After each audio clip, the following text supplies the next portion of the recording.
topic of this video tutorial is value list. A value list is a list of choices that can be assigned to any field, which allows users to choose values when entering data. There are two types of value list sources. The first, static source. A static value list source is a group of predetermined choices that may or may not be editable by the user. When a software application has programming based on specific values, obviously those value lists cannot be edited and are thus limited to the choices that are relevant to the programming. In other circumstances, the user will have free rein to add or remove the underlying choices. The next source is the dynamic source. A dynamic value list source derives its choices from data held within the respective field that it is attached to. Until there are database records with data in the particular field, there will be no selectable choices within the value list. Once the corresponding field has been populated with data, the value list will display the unique values. Thus, a dynamic value list grows with each unique data value entered. This type of value list is great for search forms and filter fields, as they only offer selectable values that exist within the database. They are not very helpful for data entry, as you cannot predefine the selectable choices. It can often take long periods of time to accumulate enough unique choices to make the value list useful. There are four styles of value list displays.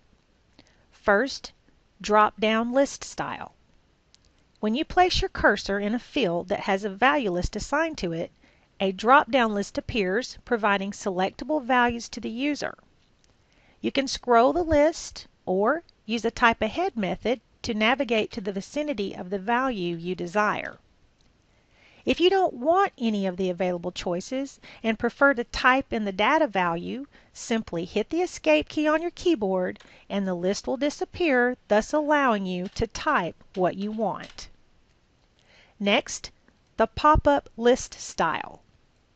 When you place your cursor in a field that has a value list assigned to it, a pop-up window appears, providing a complete pick list of all selectable values within the value list. This type is fine for 10 to 15 choices, but keep in mind it becomes unruly with anything more. Next, radio button style.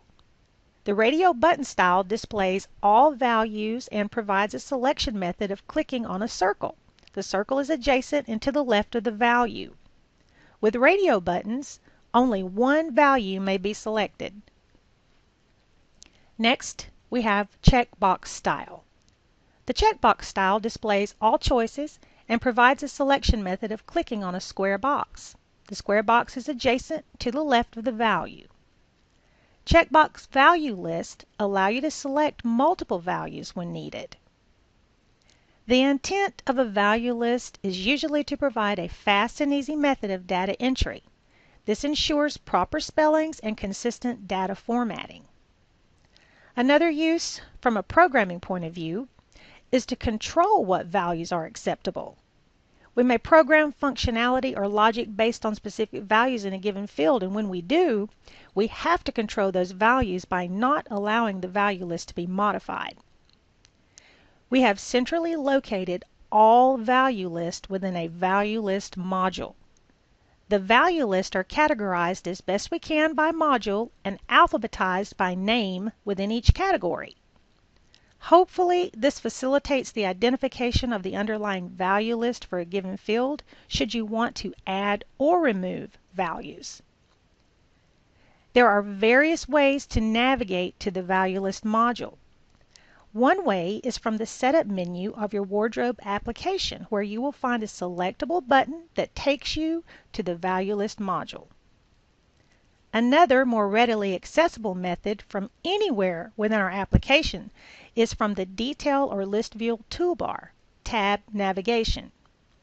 There you will find a button titled Go to Value List Area. When clicked on, it will take you there. Let me show you the value list module using the last described method of navigation.